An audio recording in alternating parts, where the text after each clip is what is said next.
After you. All right. Hi, it's Soberated, Josh Sprigg. I'm Rossi B. And we're back after a little while. And this one's for EDP in Devon. And it's... so hello EDP Devon. Yeah. How you doing? It's been a while. It's been a while because of obviously lockdown, social distancing, everything like that. Yeah. So a lot of time away from the camera.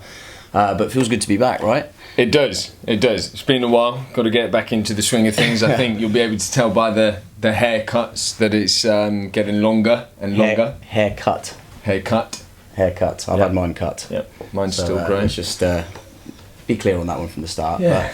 So we thought we'd come on and say hello, talk about our sober journeys that we've been through as individuals, talk about it soberating, who we are, and really just share our experiences with you guys at EDP Devon. So hello again.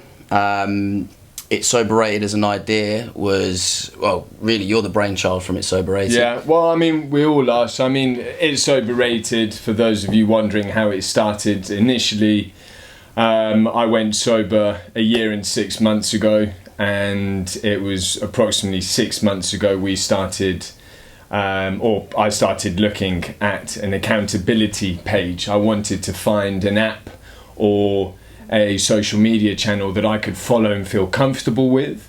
There are so many different social media channels out there, especially the ones in the US that are quite strong. You've got others which are more social communities.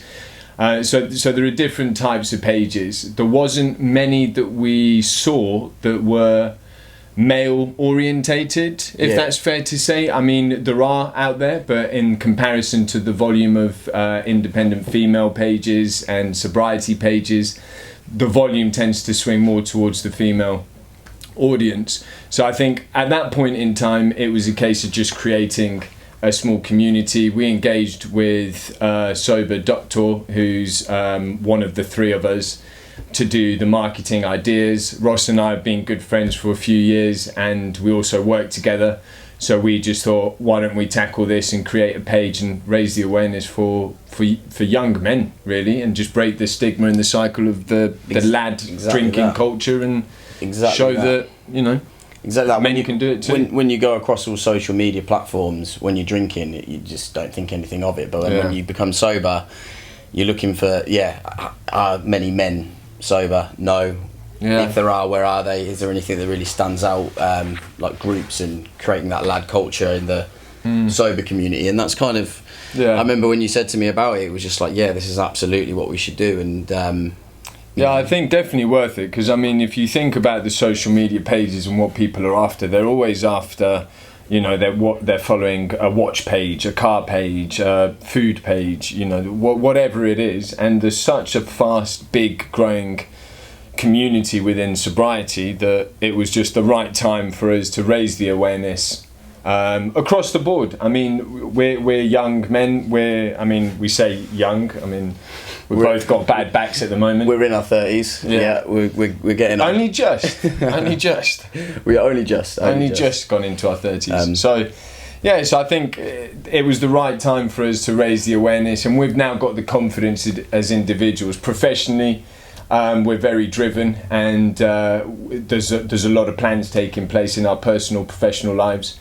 So it was just pushing that energy into something that was actually going to help and change people's mindsets from the heavy drinking culture. Exactly that. And in a nutshell, we're trying to raise mental health awareness, lifestyle awareness, and kind of the effects that alcohol does have on you, and the changes that becoming sober has on yourself, physically, mentally, within work and business, and all round areas of your life. So that's really the main goal. Yeah, for sure. And as we're, doing each month sober, and our journey is extending, we're seeing more things that are changing internally, externally, and everything around us, friends, family, and everything. And it's nice just to be able to share that, so that it's always changing, kind of the end goal. But and it's not easy. That's what it is. You know, we make it fun and we make it interactive, and we do the best that we can with the time that we've got, that we put into it. But it's not easy. You have to want it, and I think we were in the right frame of mind at the time that we made the decisions, and we've supported each other, and without each other or the page, we wouldn't be where we are today. So I think it's really important that people do like, follow, engage with sober pages. Absolutely. Or sober communities, whether that's us or someone else. It's important to have that connection. Yeah. And I think once you get into that mindset and cycle of following and liking and commenting and talking with other sober people, it gives you that extra confidence to stay focused on your goal. I think everybody's journey has similarities. I think it'd be good. I mean, just if I just discuss myself for a moment, like my sober journey and Josh's sober journey are slightly different. I decided to go sober back 9 months ago, which was end of November 2019. Yeah, we're 2020 now. Yeah, 2019. So 9 months in. That was off the back of a long period of drinking midweek at the weekends. I wouldn't have said that necessarily at the time. I didn't think it was a problem. It was definitely a bad habit, and that habit was continuous. I'd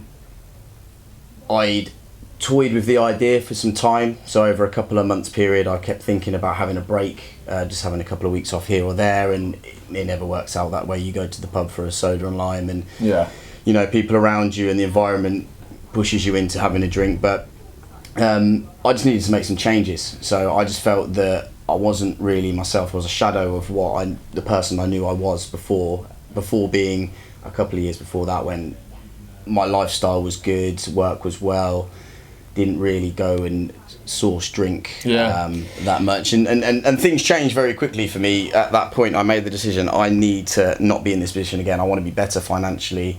I want to have my confidence back, which I'd lost.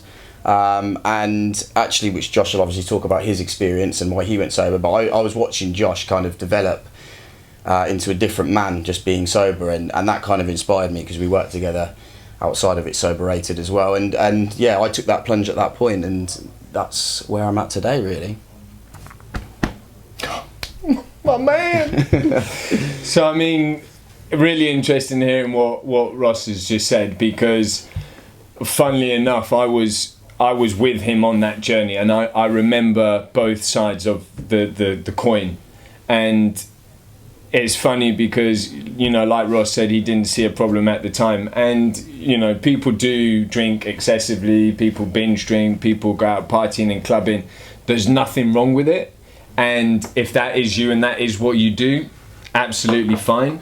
If it develops into a problem, then it's a bit different, and that's where we can obviously help and support. But we're more about lifestyle choices. We're not here to preach, we're not here to do anything but encourage you to make a decision which gives you more benefits to your own life. And when Ross and I worked together, let's say 2 years ago, and I started to consider going sober, within those first 6 months of considering it and trying it and failing and doing all of that, by the time I'd clicked into sobriety and I was doing it, as Ross said, I started to change as a person. My reliance became so heavy on my job, because it gave me the opportunity to be busy and keep busy and not think about going to the pub or having a drink. And not that I had a problem, so to say, like an addiction or alcoholism, but I was definitely excessively drinking, and I was, it was during the weeks. And when I went through that process, I then obviously started to see things a lot clearer.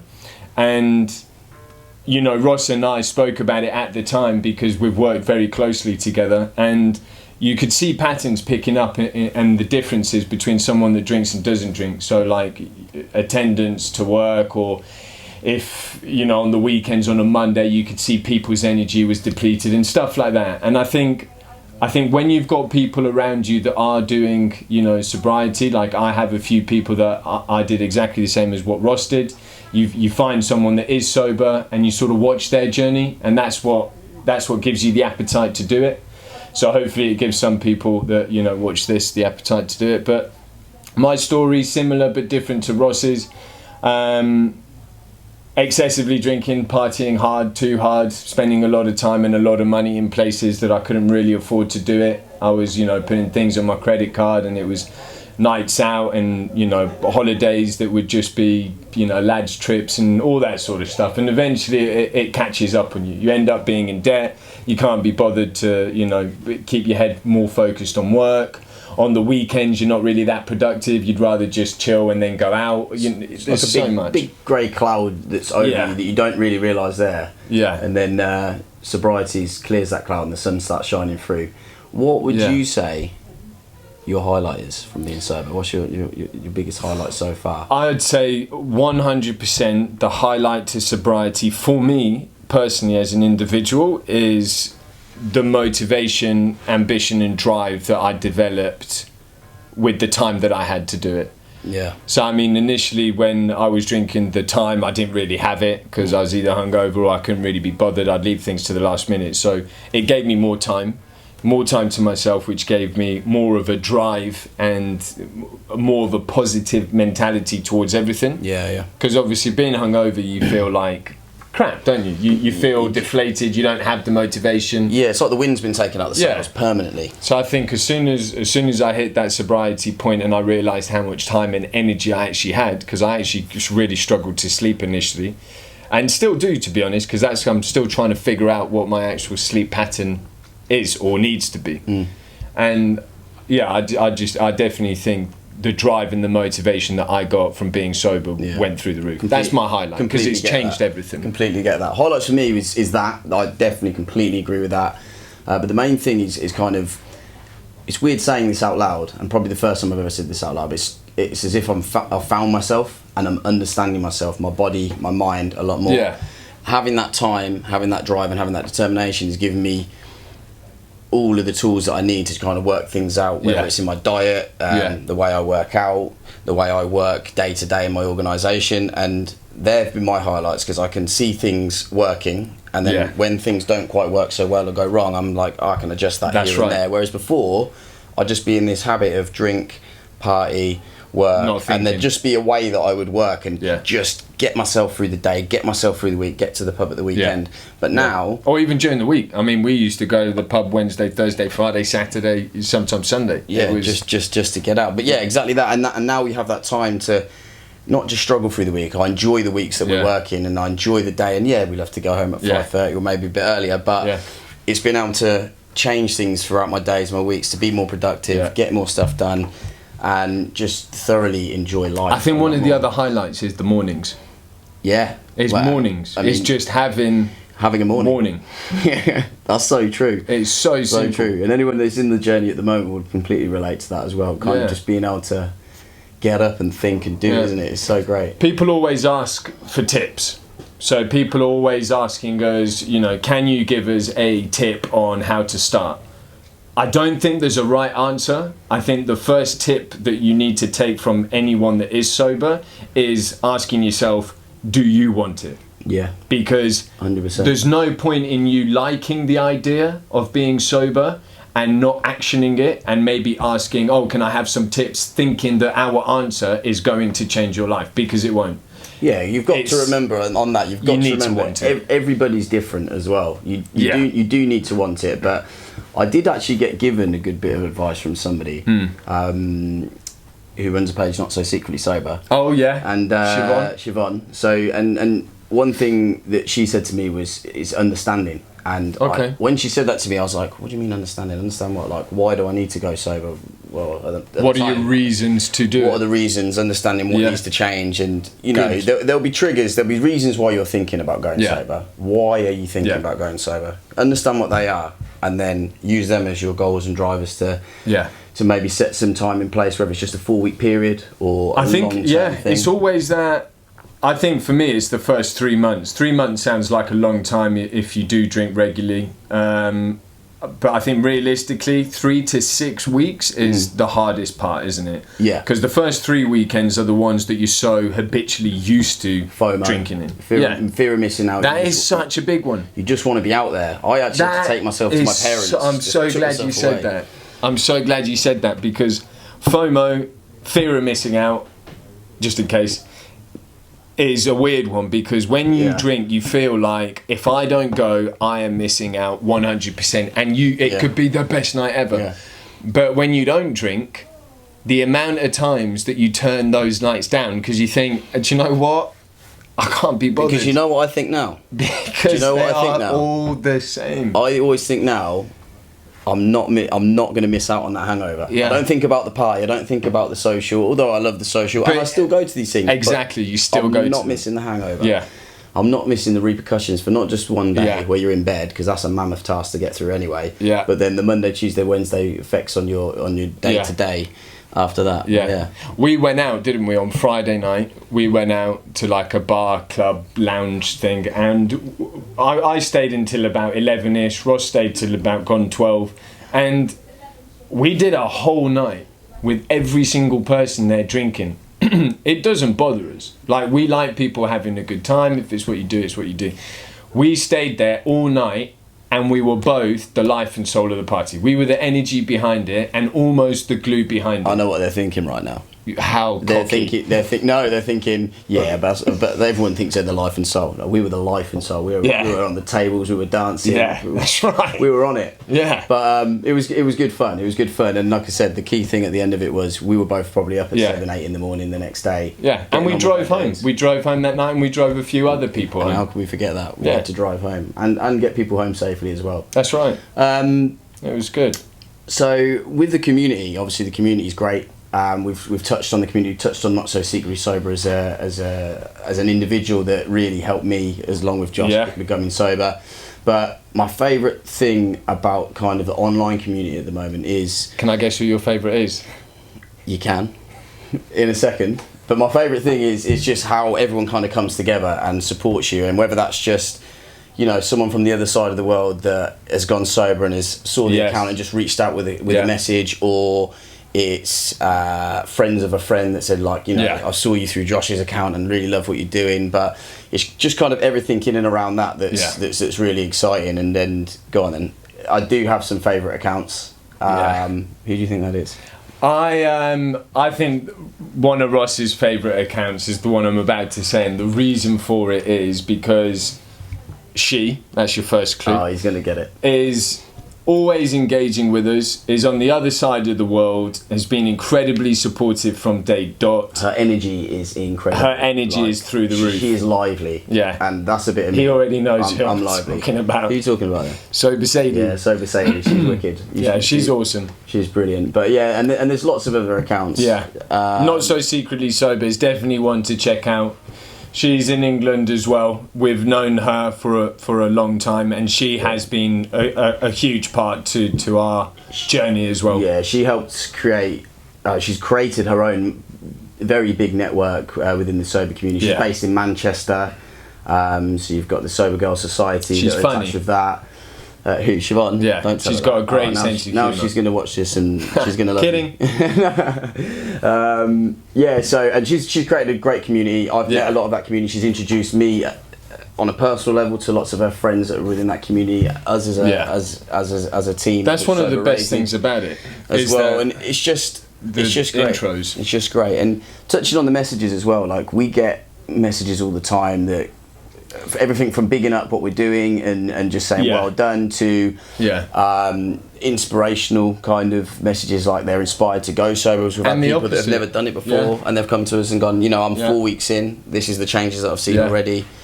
One of the most rewarding ones was a girl we know who said that she felt different over some time and she'd been thinking about it. So we just set her a 4-week challenge. Look, do 4 weeks. Let's see what you do at the end of it, because I think sobriety for hitting goals is a very good thing to do, if not in recovery from things or anything else like that. But set her some goals, and within 3 to 4 weeks she'd seen some massive changes. She'd reconnected with old friends. She had lost some weight. She was toning up. She's a beautiful girl anyway, not that she needed to do those things, but for herself she wanted to do self-confidence. And the message we got at the end of it was just beautiful. Just, you know, saying that she wanted to stick with it. Her mindset, sticking with it, seeing the changes physically. Her mindset, just talking to her over the phone or in the messages, and it's interesting. Those things are so rewarding. It's great. It's also interesting how we get a lot of people that are in big party scenes in London and other big cities, and it's always interesting to see how these people reach out to us privately and independently, and they'll message Ross or I or even Javi, and they'll say, hey, listen, like I drink, I'm going out this weekend, I don't really want to drink, I've got a few parties that I'm going to, don't want to miss out, X, Y and Z, but how do I do it? So they want to go, they don't want to tell their friends they're not drinking because of whatever pressures they would get, so they actually ask us for tips and tricks on how to go to a party and drink non-alcoholic drinks without people knowing that they're not drinking, so they don't get a hard time. Yeah. And that's an interesting one, isn't it? It's that people want to do it but don't want to tell people they're doing it. Yeah, it kind of goes in nicely with kind of what we were saying about how do you start that journey, obviously. Understanding, knowing you want to do it, and then knowing your limits as well, because the difference is, like, I threw myself straight back in the deep end when I went sober. I went 2 weeks and I went straight to a wetting the baby's head with my best friend, and I was out till 3 a.m. Other people might not be ready at that point, might not be ready for a year, but it's just about having that understanding. Are you ready to do it?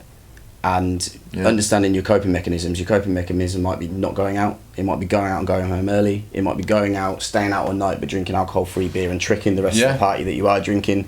I mean, your trick was, you know, get a non-alcoholic beer, pour it into a pint glass, ask for a top-up with lemonade, it looks like a shandy. There's all the gin and tonics that they do, which are, you know, non-alcoholic, the no secco, there's all the spirits you can think of that have, you know, non-alcoholic. There's so much stuff that you can do, so much stuff. We've got a website, it's called www.itsoberrated.com. If you go on there, there's a lot about us, there's a lot of recipes on there as well for non-alcoholic drinks, there's our top favourites. On our social media page, which is @itsoberrated, if you go on that on Instagram, Facebook, Twitter, you can also check it out. Instagram's probably the busiest one that we've got. If you go on there are videos on the drinks that we've reviewed. There's also videos on different topics that we've done. We've done mental health, we've done dating and a few others.